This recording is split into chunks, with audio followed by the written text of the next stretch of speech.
Hello everyone, my name is Induction, and today I'm going to be talking about my brand new series of guides.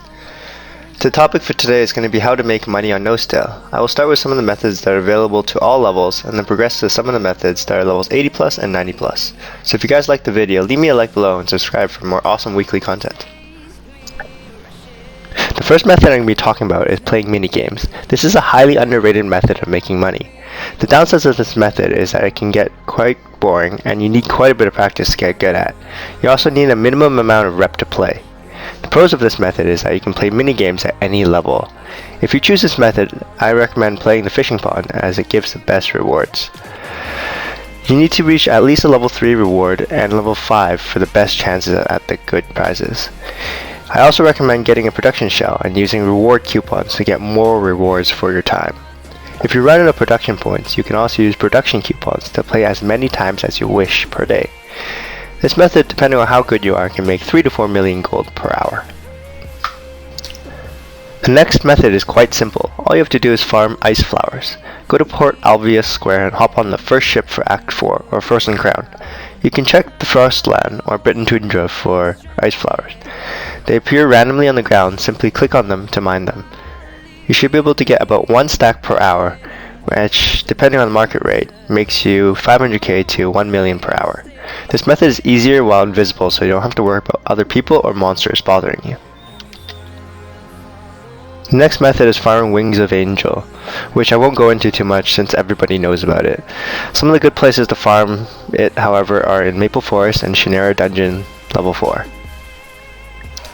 The next method is fairy training. You can see in the clip that the fastest way to train fairies is by killing peas.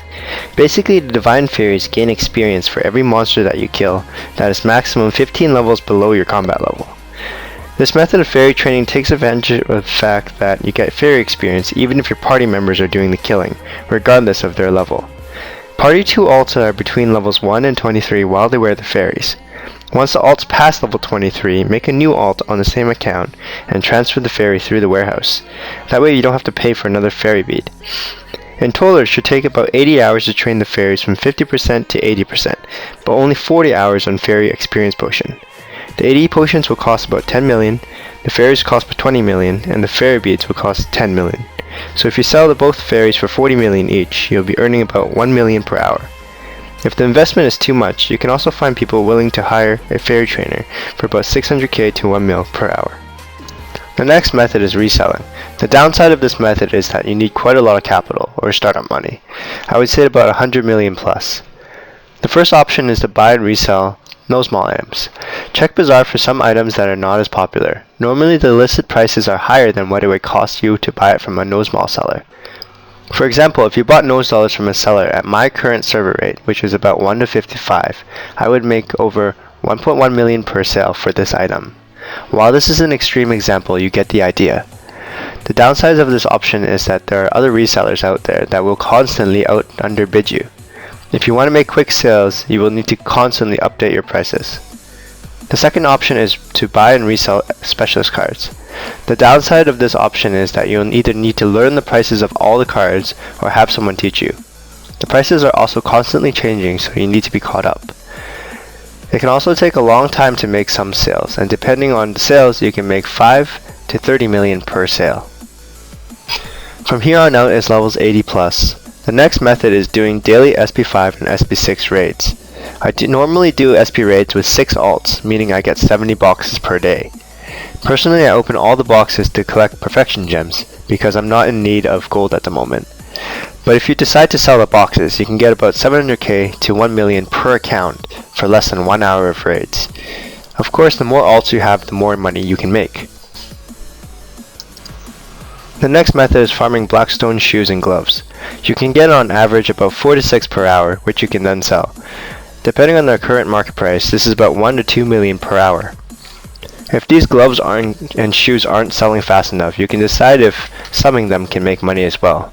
I'll be doing a resistance guide soon, and I'll post it in this playlist in the future. The next method is farming silver coins at any of the desert camps. You can trade these coins in at Desert Eagle City for robber resistance. On my server it is currently about 4 million for the gloves and 6 million for the boots. I'm not sure exactly how long it takes to save up these coins, but if anyone tries, please leave me a comment below on how it went for you. The next method is spamming the Desert Robber Raid. This is a fairly fast raid, normally taking around 10 minutes per raid. The bag that you get from this raid sells for about 250k to 300k depending on the server. If you spam this raid, you'll be getting about 1 to 1.5 million per hour. Check out my videos on my channel if you're unsure how to do this raid. I have a video explaining how to button and how to do the raid in general. From here on out is levels 90 plus. The next method is mobbing Magmaros, which drop Magmaros gloves. If you're mobbing 2 maps, you approximately get 1 glove per hour. These gloves normally sell for 1.5 million each. Mobbing at Katol will give you a chance at Flame Giant boot drop, which was worth 10 to 15 million each but harder to find. Normally EXP wise you mob Magmaros from level 90 to 95 and Katol from 96 to 99. In addition, when you're killing Magmaros and Blaze Hounds, it randomly spawns a Kurtos Shadow. When you kill this shadow, you have a chance at getting a seal. If you use multiple accounts to kill this shadow, you have a chance at getting multiple seals. Each Kurtos seal is worth about 200k each. Same with Katol. When you kill Flame Giants, there's a chance that a Volocus Shadow will spawn. Each Volocus seal is worth about 2 million each. Keep in mind, your ults must do a minimum amount of damage to get the reward. Another spin-off of mobbing is leeching. If you're strong enough to solo, you can leech people for money. Normally I charge 5 million per hour for full map LOD or Magmaros. It takes about 10 hours to leech 2 alts from level 1 to 55. You can either charge hourly or invest in yourself and make some alts to make more money with the methods I've shown above.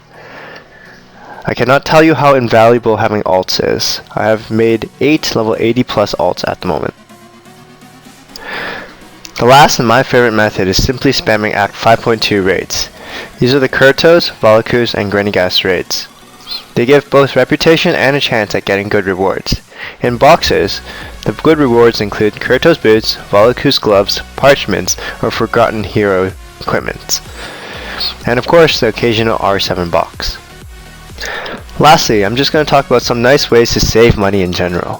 When you get to about level 80 plus and start needing strong HP potions, instead of buying them at full price in Bazaar, try making them. It's cheaper in most cases, even if you buy the materials. You can make these potions at Malcolm. Another constant drain on your money is buying snacks. Instead of buying chickens every time, try making your own snacks.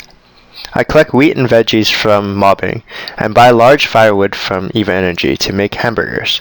They heal twice as much as chickens, twice as fast, and cost half the price. That's all for this guide. If you've listened all the way to the end, thank you. But don't forget, if you liked the video or what you saw today, leave a like below and subscribe for more awesome content.